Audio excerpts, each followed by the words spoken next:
Hi there, my favorite people, and welcome back to my channel. This is D stands for the Sun Tarot channel, and in today's reading we are taking a look at your next boyfriend slash girlfriend slash honestly whatever you would like to call them. I'm trying to get as much information as I can. We're going to see what chooses to come through, but mainly I want to see who this person is, how the two of you are going to meet possibly, and the sort of relationship that you are going to have with them. Today we are picking our piles based on cards from the Wild Unknown Animal Spirit Oracle deck. And for you, pile 1, I have the Peacock right here. Pile 2, you have the Starfish. Pile 3, we have the Whale. And pile 4, we have the Dragon. As always, take all the time that you need in order to pick your pile, and once you are done doing that, scroll down into the description box below, select the timestamp for your reading, and I'm going to meet you there. Hi there, pile 1, and welcome to your reading, baby. As you can see, today we have all of your cards already laid out on the table, and we are trying to find out everything that we can about your next boyfriend slash girlfriend slash honestly anything that you would like to call them. The cards that you've gotten are the Peacock, obviously, which you have chosen. We also have Getting to Know Each Other with the message, as you reveal your innermost selves to each other, your bond deepens. We also have Ninth House here with Faith and the beautiful angel number 33. Maybe that is an indicator to some of you. We also have Amethyst with intuition and the third eye chakra, as well as Zebra Stone with compassion and the root chakra. In terms of tarot, we have the Universe, which would be the World card. We have the Queen of Pentacles and the Magician. All right, so right off the bat, pile 1, what I can tell you about this person is that they are very hot and very psychically gifted, which you may not pick up on from the very beginning, okay? I am, for some reason, getting vibes of Gold Rush by Taylor Swift, and that whole song is basically about her having this really nice connection with this guy, but at the end of the day, it's kind of like this idea that everybody in the town that they are in wants this one person. There is one lyric that goes, "Everybody wonders what it would be like to love you." So right off the bat, there is this sort of idea that you're not here to play. You don't want to waste your time, and for some reason, when you meet this person, maybe even a few times after that, you have this idea of them that they are going to waste your time. You don't like a gold rush. You want something that is very clear from the beginning. I want you and you want me, and we're going to try to make this work. And for some reason, possibly this person's particular hotness, you get the feeling that they may keep their options open, that a lot of people are talking to them, a lot of people are in their DMs, and you kind of like don't want to meddle with that. Like, you're very getting down to business, like whatever this business is, like finding a partner, or for some of you, you may even meet in a work environment, in a sort of I'm on vacation environment even, or when you're volunteering for something. There's just something else that you have on your mind that it is not this person. Okay, this person was not included in your plans for whatever you were doing at the time that you met them. Hopefully that made sense. But going back to who this person actually is, we've nailed down that they are attractive, like very conventionally attractive. I wouldn't be surprised if they had blue eyes. I know a lot of people are kind of like in love with blue eyes. I am not a particular fan. For me, if they have green eyes, they are a keeper. But blue eyes were never, exactly my thing. Not that you care about that. I'm just pointing out that a lot of people are actually in love with blue eyes. There's also something about them that gives them a sort of glow. And honestly, if I were to give it a name, it's probably their self-assurance. Like, they are so certain that when they walk into a room, they turn heads. Like, they are pretty and they know they're pretty, okay? And they will absolutely use that. But there is a sort of shadow side as well. I feel like a lot of times this person may have been limited to just their looks. So even in their head, they started doing that to themselves. Like, they started seeing themselves as just this pretty exterior because nobody appears willing to see them in any other way, which is really a shame because we're going to get that, we're going to get into that in a minute. But I really feel like there's a lot of emotional and intelligent depth to this person. I don't know, this person is just very, very intelligent, and they also feel and pick up on things very, very quickly. But yeah, since they have been seen for a really long time as just this attractive exterior, they kind of like started wondering if they are, at the end of the day, anything else. And they also kind of like, I feel like, gave up on finding someone who is actually willing to get to know them.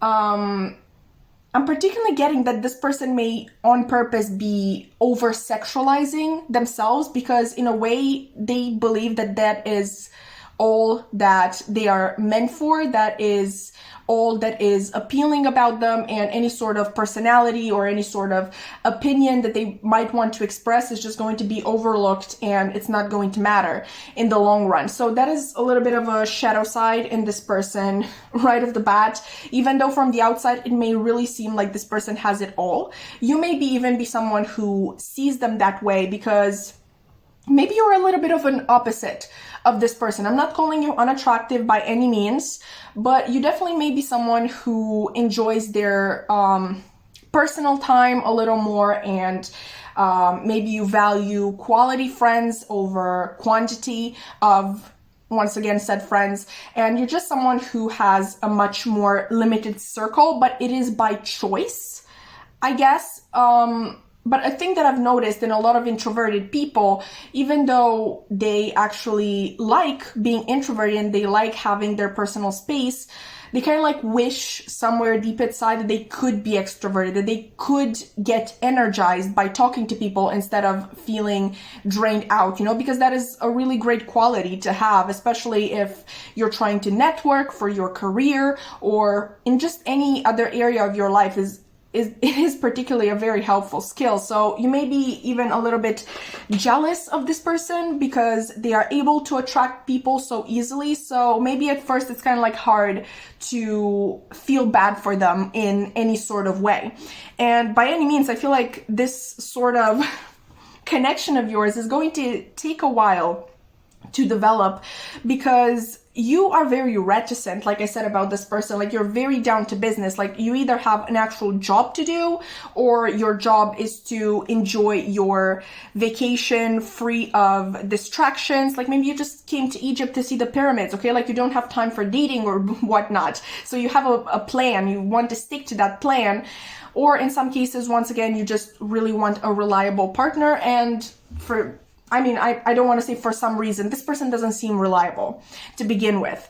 But as you get to know this person, you discover that they have many layers, but you really need to peel them off.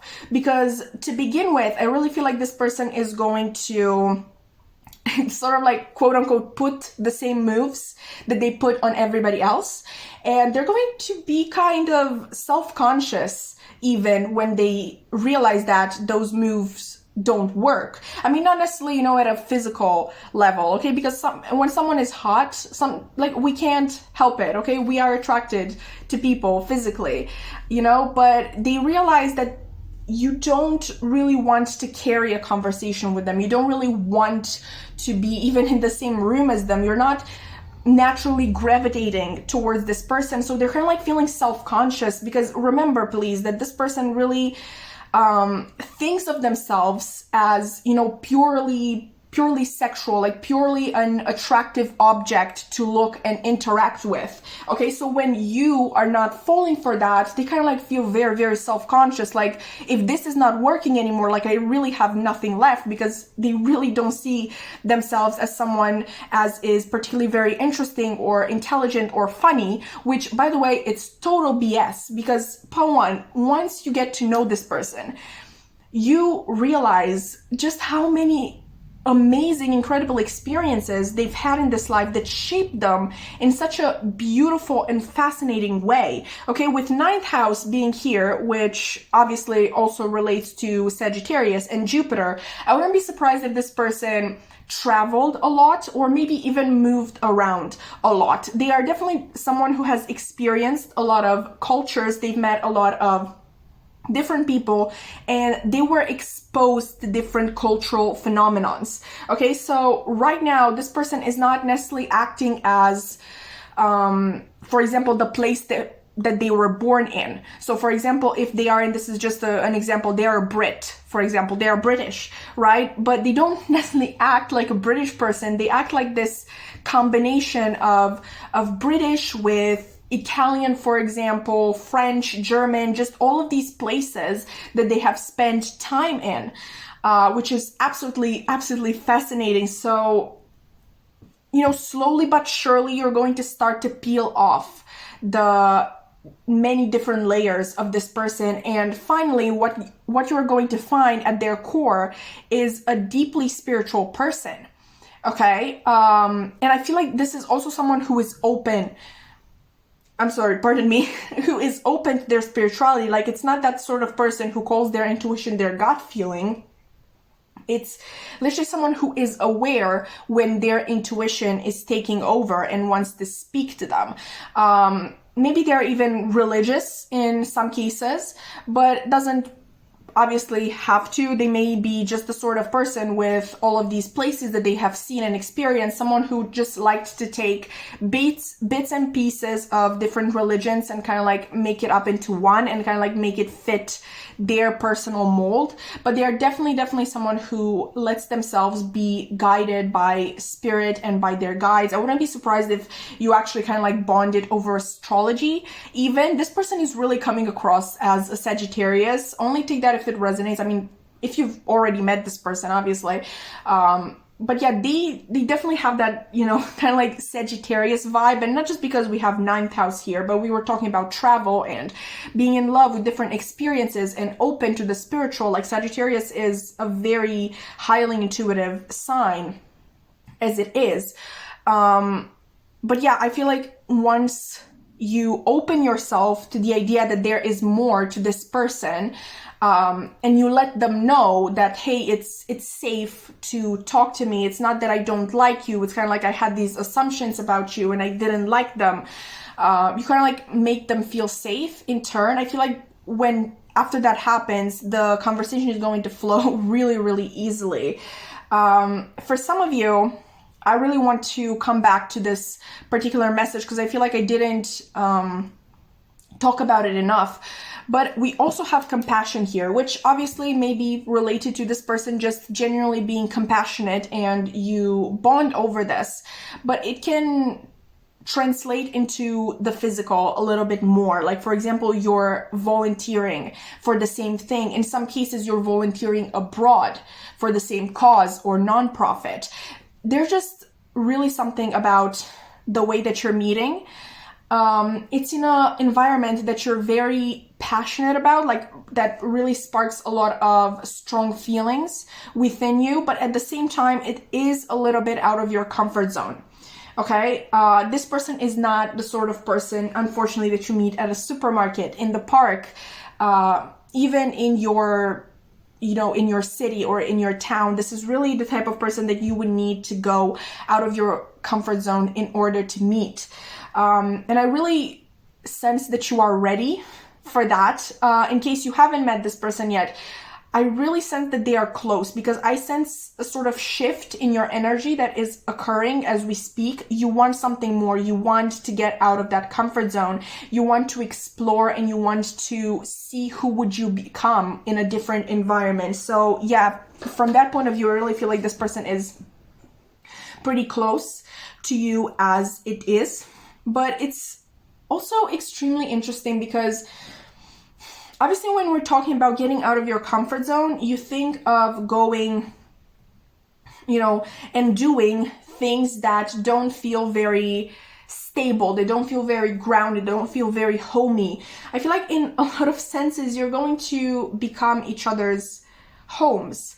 You know, you're not what the other expected by any means. Maybe you're not even each other's type to begin with, but for some reason you work really, really well together. And I really see with the Queen of Pentacles and also with the universe, the world, whatever, whichever, which would also be tied into all of the fixed signs. I'm getting that you are laying a very stable foundation with this person that is going to bring a lot of prosperity. Okay, I feel like the two of you together will be the sort of couple who constantly encourages the other to explore different sides of them. And through that, you're going to help each other grow a lot. The relationship itself, I feel like it's going to be very, very transformative from all possible point of views, because we do have the Magician here. But not to say that you should, you know, let the relationship or the other person take all of the credit for your transformation in itself. This is just a stepping stone, but a very important stepping stone. I do get the feeling of fate bringing you together, especially if you resonate with that message of you meeting away from home. That would particularly be very, very fated. But yeah, you are two people who can really complement each other and who can really bring the best in each other out. So this is a really beautiful connection that you are heading towards, I don't know what that word was, towards Pawan. I really feel like these are all the messages that I had for you today. If you enjoyed, please consider liking, commenting, subscribing. I would love to keep your wonderful energy around, and I really hope to see you in another reading. Bye! Hi there, Pal 2, and welcome to your reading, baby. As you can see, today we already have all of your cards on the table, and we are trying to find out everything that we can about your next boyfriend / girlfriend / honestly anything that you would like to call them. The cards that came through for you are the Starfish, obviously the card that you've chosen. We also have Very Soon, Clearly Decide What You Want so that it comes to you now. We have Void of Course Moon with Missing, Bloodstone with Detoxifying the Root, Heart, and Sacral Chakras. We have Hematite as well, Mental Strength with the Root Chakra. And in terms of Tarot, we have the Moon, the High Priestess, and the Eight of Torches.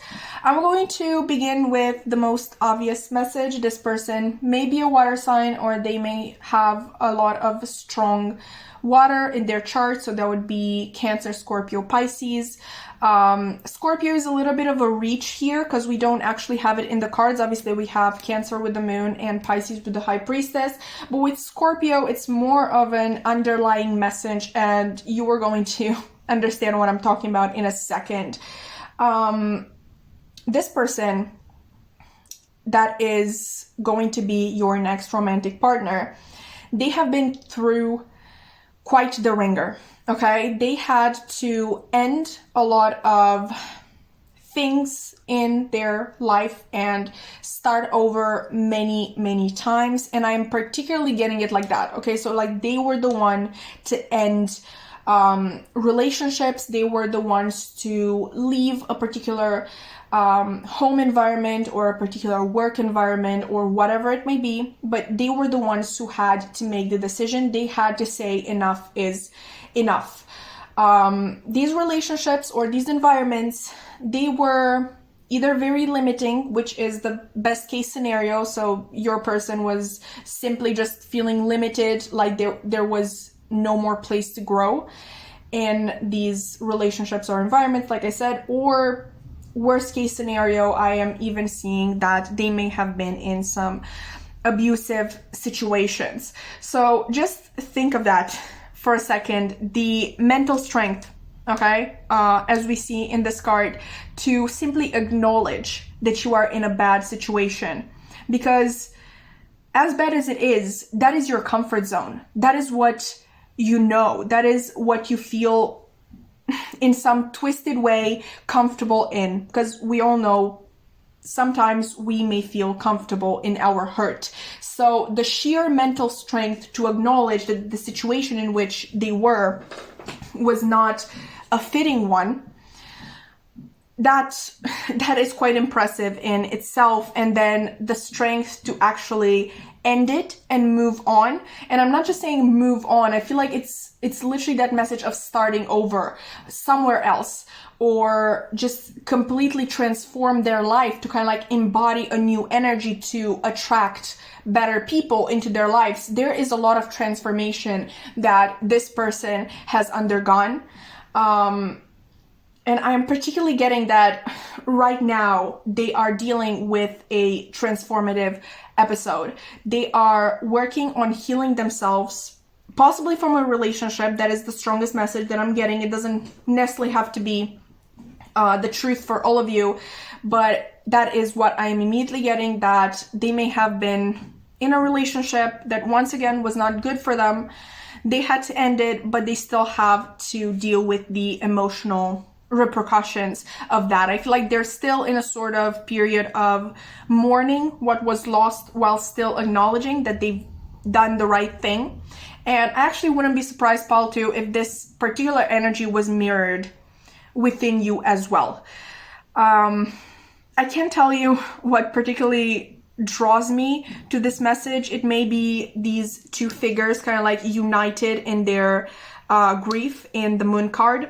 But yeah, I wouldn't be surprised if you went through something very similar recently, if you're mourning the ending of a relationship, or you're mourning the ending of a cycle. But I definitely see the two of you going through a period of healing quite at the same time. So what is really going to influence the moment the two of you are going to meet, or the moment when the two of you are going to come into union, if you already know this person, it's really going to depend on when each of you is going to decide they are ready to love again. They are ready to open their hearts again. Pardon me. I don't know why I'm burping in every pile today. Anyway, sorry, pile too. What was I saying?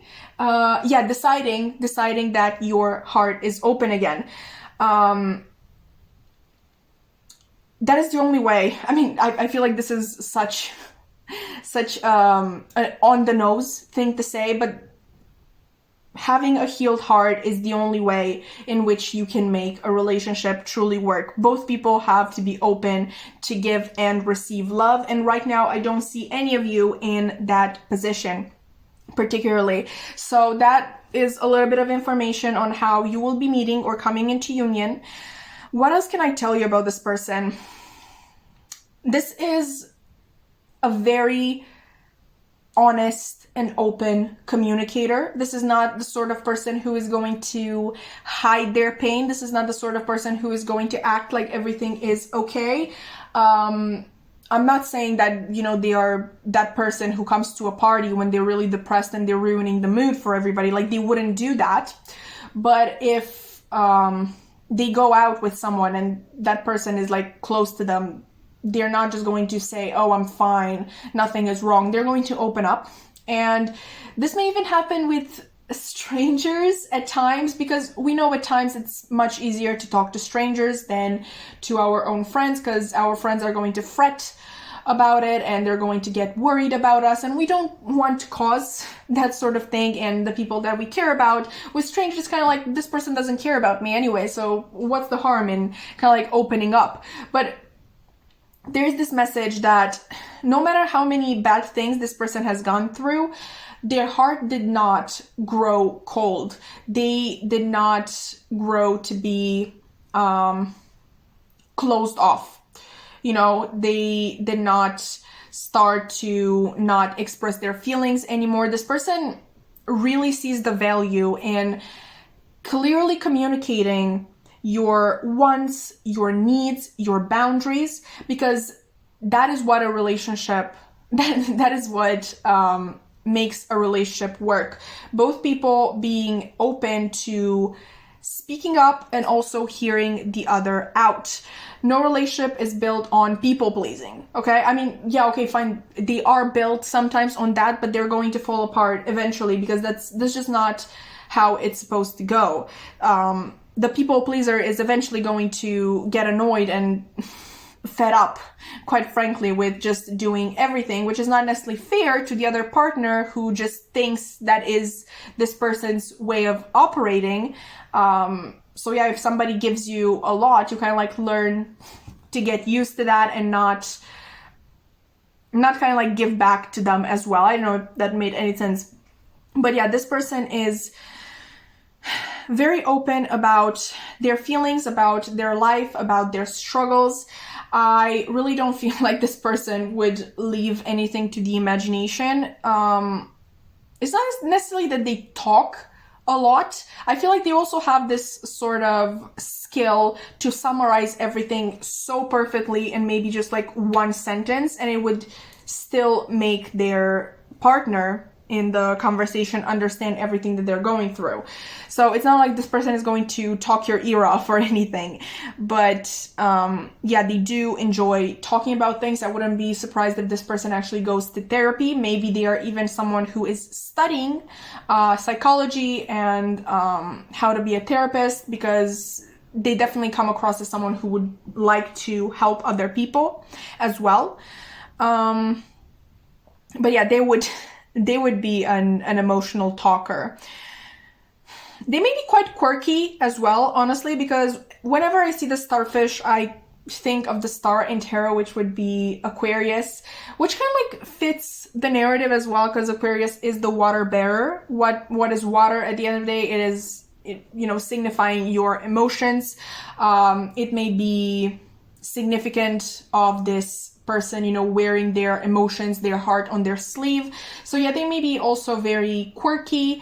They may be someone that not a lot of people, you know, truly get attached to, because they're kind of like hard to pinpoint and they can kind of like change from day to day. So a lot of people don't want to go through that stress. They want someone who's very consistent to be their friend, you know, like they don't have to guess what sort of mood this person is going to be the next day. But yeah, definitely someone who is quirky. I feel like even kind to just anybody that they meet. They may be very community oriented, someone who is striving to help the community, to be involved in the community, and so on and so forth. Anything else? Quite intuitive too. Obviously, we have the High Priestess here. I can't believe I haven't talked about that yet. Very, very intuitive. I wouldn't be surprised if they're really able to even read emotions on people's faces. Like in some cases, people don't even have to speak what they're feeling. This person just realizes, and just genuinely, this is the sort of person who would come and hang out with you if you're feeling down, come bring you chocolate or cake or, I don't know, just any type of food that you like, if you are a foodie, if food comforts you in your moments of need. But just this person would be open to anything that would make you feel better when you are particularly feeling down. Is there anything else? Very strong. Like I said, I feel like I nailed that in the beginning, but just a very particularly mentally strong person, because they are a lover. At their heart, they are a lover of everybody and everything. And it's quite a hard time for people like that to leave a situation and leave people in the past, no matter how much harm they've done to this person, no matter how mean or how abusive they were. They still keep that love in their heart for those people. So it's really the brain that is guiding them in the right direction. Like, this is not okay. This is not a healthy way of acting. This is not a healthy relationship. This is not a healthy way of living. You have to leave for your well-being. So it's kind of like a battle between the brain and the heart, and, you know, quite beneficial for this person. Their brain tends to win most of the times, but the heart kind of like takes the bullet. You know, it always gets scratched or broken, and I wouldn't be surprised if this person lived with a lot of heartache day to day, but they keep moving on. So yeah, very, very strong person. But yeah, Paul, too, that has been your reading. If you've enjoyed, please consider liking, commenting, subscribing. I would love to keep your wonderful energy around, and I really hope to see you in another reading. Bye! Hi there, Paul 3, and welcome to your reading, baby. As you can see, today we already have all of your cards laid down on the table, and we are trying to find out everything that we can about your next boyfriend slash girlfriend slash honestly anything that you would like to call them. So the cards that came through for you are the Whale, obviously the card that you've chosen. We also have a past life relationship with you have known each other before. We have Aquarius with I know yet again, so very probable you've known each other in a past life.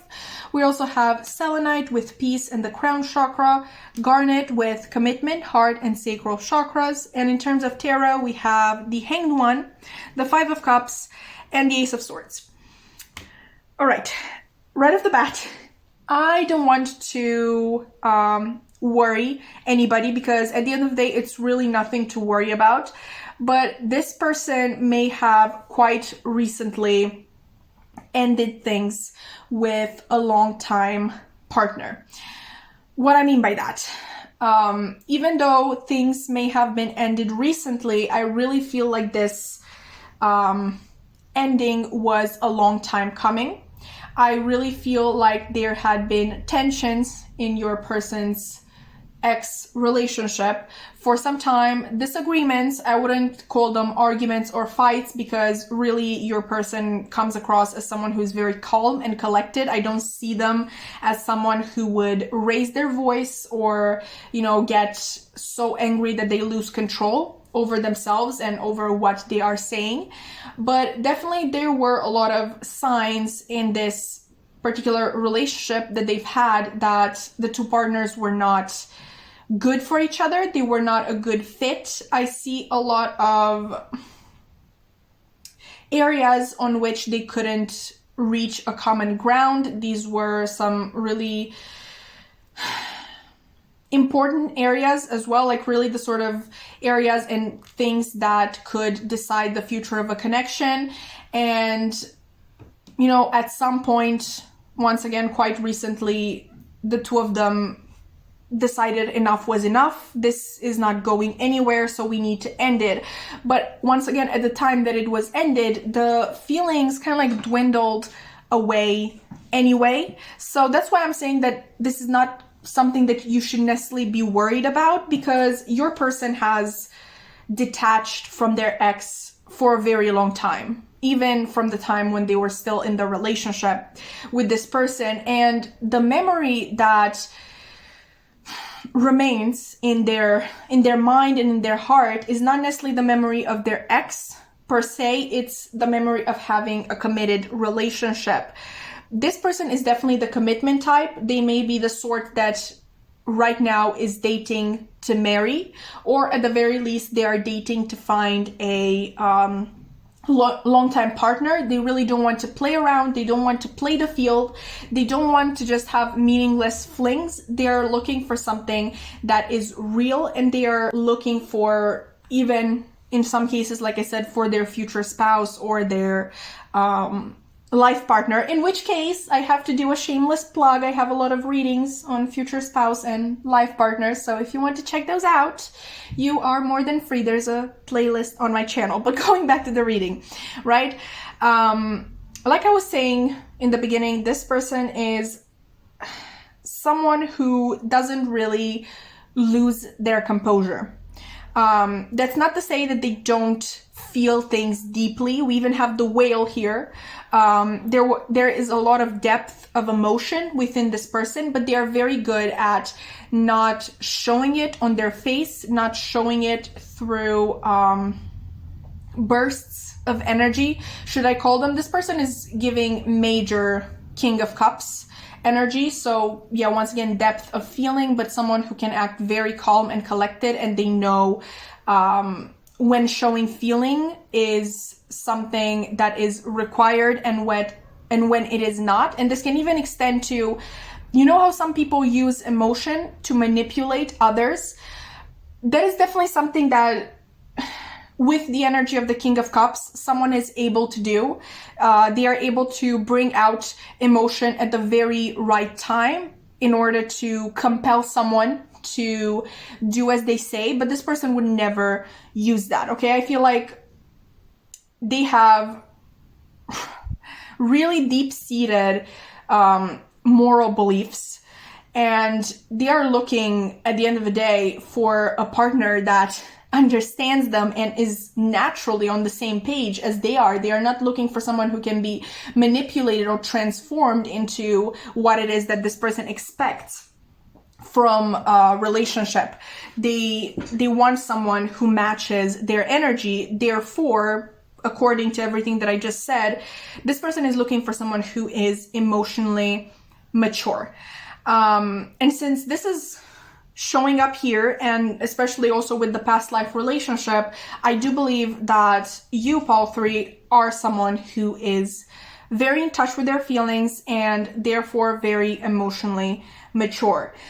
When you meet this person, it may be an initial spark, obviously, because it may be that you've known each other in another life, but not in this one. So this sort of initial, I don't know, exchange of powerful energy between the two of you, it may seem very sudden and weird to you in some cases.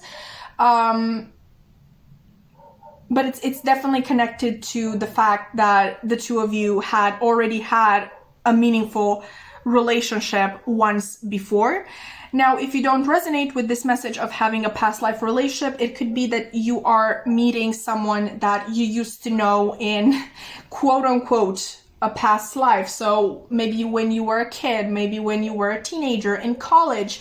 But there is this kind of like idea of having known this person at one time in your life, but it was a very limited time. So for example, if you've known this person in high school, that's obviously just 4 years of being somewhat acquainted with one another. Maybe you didn't even interact that much. Maybe you were in the same friend group, but never had much of anything with them. And now when you meet again, you are surprised to kind of like see a different person from the one that you've known. Once again, if you resonate with this message, if you've actually known this person before in your current life. This person has grown and evolved a lot. This is definitely my pile where I feel like I should mention that we may be speaking of people who are maybe, older, people who have already lived a big portion of their life and therefore learned a lot of lessons. People who are already very wise about things. So this is obviously a very great moment to find a partner who is on the same page, because at a later age, obviously we are already grown into ourselves. There's not much more that we can improve of. Our character is sort of already set in stone.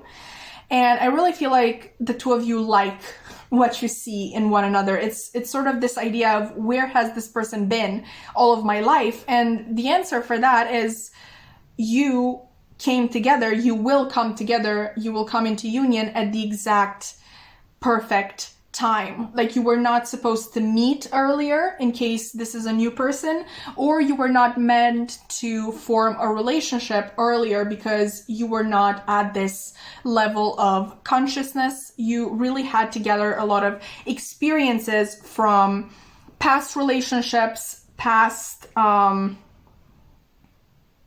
cycles in your life in order to reach this point where the two of you are really what the other needed. For some reason, you were not supposed to grow together. You were supposed to grow separately and only then come together. It's not that sort of formative relationship as the relationship in which you come when you are, I don't want to say completely formed, but at least like 90% formed. There's always, time to find new hobbies, find new interests, but like your core has truly developed and taken, what am I even trying to say? You're just very wise. Okay, that's what I'm trying to say here. You're just very wise. You've accumulated a lot of experiences, and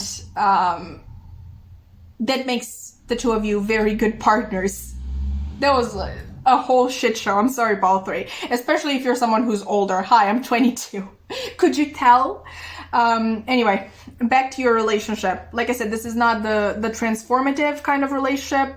This is the sort of relationship in which you come fully transformed into your authentic self, if you want. I see things with the two of you not necessarily accelerating fast, you know, like things are not moving fast in this relationship. You're really taking it one day at a time. You really want to get to know each other. You want to be sure about one another before you're actually entering something serious, because at this point in your life, both of you have gone through enough relationships that didn't work out for the sheer reason that you didn't take the time to get to know the other person before actually getting into a relationship. And when you actually got to know them, they were already your boyfriend, girlfriend, and you were kind of like forced to try and find common ground with probably someone that had nothing in common with you, for some of you. Is there anything else? I see this person is very honest and very straightforward. When they meet you, they are going to be very open about their past. You're not going to have to wonder about this person's exes or whatever. I feel like, especially if that message resonated of this person having been married before, that's definitely something that they are going to be open about. That's something that they want to have there on the table to begin with. They just really don't want to hold back any sort of information. They don't want to waste time anymore. So it may feel like a sort of informational overload, like this reading in itself.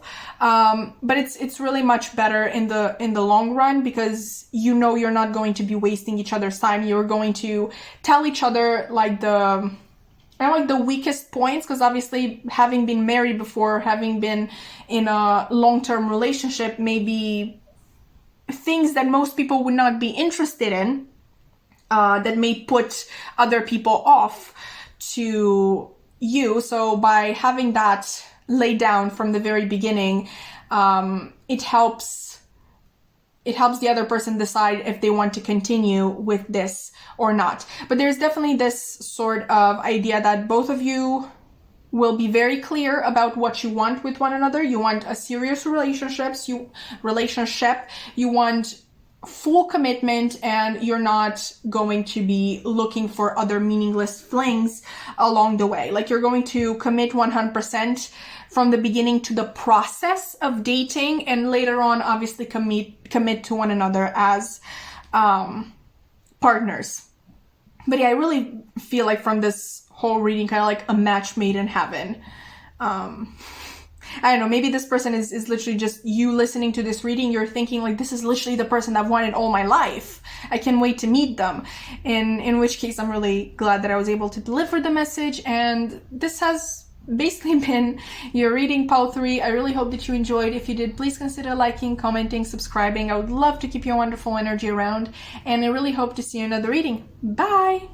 Hi there, Pile 4, and welcome to your reading, baby. As you can see, today we already have all of your cards laid down on the table, and we are trying to find out as much as we can about your next boyfriend / girlfriend / honestly anything that you would like to call them. So the cards that chose to come through for you are the Dragon, obviously the card that you've chosen. We also have calling in your soulmate with your prayers, affirmations, and visualizations help bring you together. We also have chemistry from the same deck, and the message is there's a strong magnetic attraction here. We also have Virgo with I Analyze, Labradorite with Psychic Ability, Third Eye Chakra, as well as turquoise. I really can say it, but maybe if I remember, I'm going to leave a subtitle and you can read it for yourself. But anyway, the message is balance with throat and heart chakras. And in terms of tarot, we have the Five of Pentacles, Ace of Torches, which would be the Ace of Wands, and the Prince of Cups, aka the Knight of Cups. I'm going to be honest with you, Paul 4. I tried filming this before. I actually made it to the end, but I really felt like the message was very convoluted. I'm not sure how much sense it made, so I'm really trying with this reading to clarify things better. And for that, I'm going to actually start with who this person is to kind of like get an idea. Your next romantic partner is someone with big goals in life. They are very ambitious and driven and above all resourceful. Okay, this is not the sort of person who gives up. This is the sort of person who is going to kind of like look for a window that is open in case the door is shut in their face. This is someone who works hard, who plans even harder, someone who's very organized. I wouldn't be surprised if they are the sort of person, with Virgo being here, who makes lists of things, who may even have kind of like a 5-year plan. If you've watched that recently released Netflix movie with Lily Reinhart, Look Both Ways, like her character had that sort of 5-year plan that she stuck to religiously, where at least in one of the outcomes. If you've seen the movie, you know what I'm talking about. If not, go watch it. It's amazing. But back to your reading. Yeah, this is someone who's very dedicated to their future success. In some cases, they have a passion that they are trying to monetize. In other cases, this passion is just something that they would like to get recognition from. Obviously, when you get recognition and fame for something, for a talent, you usually get money as well, but it's not the main driving idea, point. I don't know. I can't speak English apparently, but you get what I mean. This person is someone who wouldn't have time for a relationship. There, I said it. Okay, this is where we get into a bit more of a difficult message. So, as I've just said, this person is very focused somewhere else, and they don't have much time for distractions. In some cases, they may be someone who needs the routine in order to keep them grounded.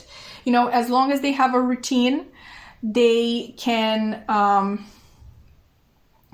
keep a clear mind, a clear head. This person may be someone who is dealing with scatterbrain. I know there are certain mental illnesses that are associated with having a scatterbrain. I'm not trying to diagnose anybody, so that's why I'm not going to list any of them. But if you know, you know. This person may have trouble actually staying on track, which is not going to be something that is very clear from the outside, because like I said, they seem very organized. They seem as someone who's very dedicated and not very prone to losing their way. But trust me, if they were to go off track, if they were to give in to some sort of distraction, it's quite possible it's going to throw them off completely. So if they choose to,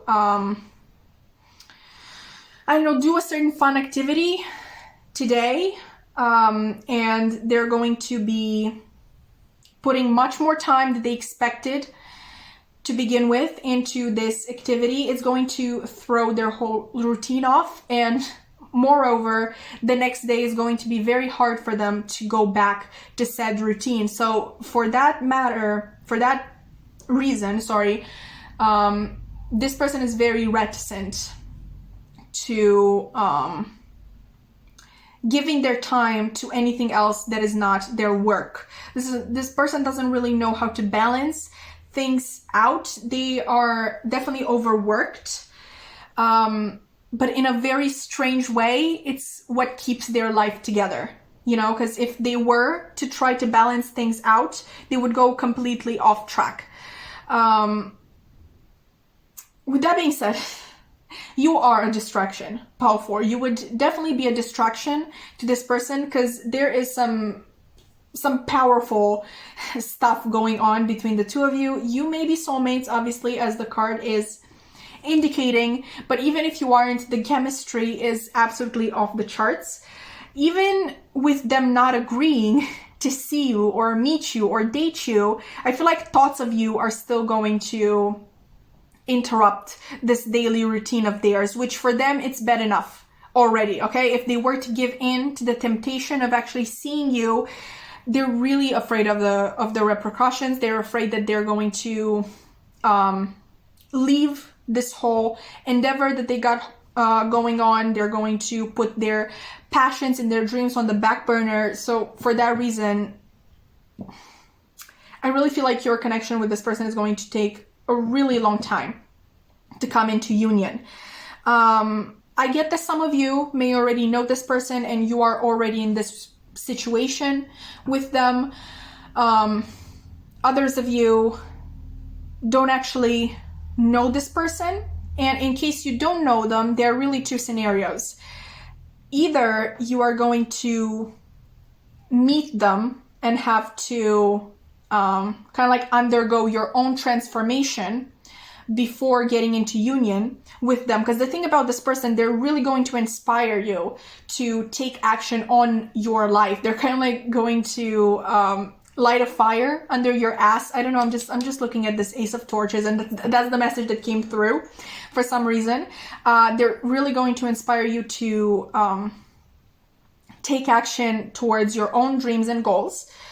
Second scenario, you're actually going to go through this transformation of your own before meeting this person. So, like I said, it's a little bit of a split group, but there's definitely something that revolves around your own self-growth as well. For some of you, it's going to start because you really want to show off to this person. Like, okay, fine, you don't want to date me. Look how great I'm doing. I bet you want to date me now, which no shame towards that. I've definitely been there. I'm definitely actually going to be there again. Show off to people, obviously. Show how great you are. But I definitely sense that at some point, a disconnect between you and this person is going to occur, at which time you're really going to dedicate time to yourself and your goals because you want to, not because you want to show off to this person. Obviously, for some people, they may even start this this journey of their own accord. Like, they're not trying to impress anybody. They're just trying to do what's best for them and focus on themselves. But I just wanted to throw the other idea in there as well. I also want to point out something that may be a very unpleasant message to hear. This connection with this person may trigger a lot of attachment issues, particularly in your case, a sort of anxious attachment style may come to the surface. And I'm really hearing that is supposed... Why am I burping in whole piles today? Anyway, that is really supposed to occur because that is definitely something that you need to heal about yourself. If you know yourself as someone who has an anxious attachment style, this person is kind of like brought in to give you the incentive to work on it, to heal it, to work on your shadow self as a whole, actually, Power 4. This person is going to trigger a lot of things within you, as it usually happens with major connections like these. And it's not saying that you're not going to trigger things within this person as well. It's just that Spirit, for some reason, really wants me to focus on you. So yeah, it's going to trigger a lot of things within you, but it's also going to trigger a lot of positive change. For some of you, I'm feeling that with the Prince of Cups being here and Ace of Torches representing a passion, you may be someone who has a particular artistic talent, and through that, you would be able to channel your pain. And not only channel your pain, but if you're actually going to publish whatever comes out of it, so may it be poetry, may it be a novel, may it be music, painting, drawing, whatever it is, you may actually get a lot of recognition from this particular thing. And I'm really thinking of Van Gogh, right? So like Van Gogh was obviously very depressed and a very deeply sad individual, and yet he helped us see the world in such beautiful colors that they were not generally accessible to us, because we went through the world just waiting for the next thing, the next thing, the next thing, and ignoring the beauty of the moment. Whereas to him, who was really stuck in this dark place all of the time, color was always something that popped out to him. This is me just assuming. I haven't actually read anything on this matter, on the matter of Van Gogh and the way he used his colors, but we can all agree that his paintings are absolutely beautiful, and they help us really see the beauty of the world that in our day-to-day life we may have been ignoring. But going back to your reading, Pile 4, I know this is not necessarily what you came here to hear, and it's honestly quite different from the other piles, which I feel like has been a pattern for the past couple of weeks with Pile 4s. But this connection is definitely going to be a sort of trial by fire. You're going to be tested every step of the way, and you're going to have to transform your entire self. I'm kind of like also getting this imagery of a phoenix rising up from the ashes. You're going to have to renounce your ego in order to be ready for this relationship. And not just that, but to be ready for life as a whole. You may have been living in this dormant state of taking everything as it is, taking everything one day at a time, and not really thinking of the grand scheme of things. This person is going to awaken a lot within you. And here I am. This is my second take of this pile. I have no idea how much sense it made this time around. But this time I'm actually able to recognize the fact that maybe it's not supposed to make sense. It's something that you're supposed to experience in the moment. This is just the blueprint of what is going to happen. When you reach the other side of this process, you may not even be able to recognize yourself anymore. You may not be able to recognize your person anymore, or the connection as a whole. Once again, trial by fire, trial by fire. I'm constantly being reminded of that. And just look at this person. Look how miserable they look. Like, poor them. Like, they're really trying to climb this underbush. There are probably a lot of pointy edges. Like, obviously they do have some scratches on them, so it's going to be a long, demanding journey, not only to commitment to this person, to union with this person, but to the person you're supposed to be in order to come into union with your person. With that being said, Pile 4, I really hope that you were able to take what's best from this reading. If you enjoyed, please consider liking, commenting, subscribing. I would love to keep your wonderful energy around, and I really hope to see you in another reading. Bye!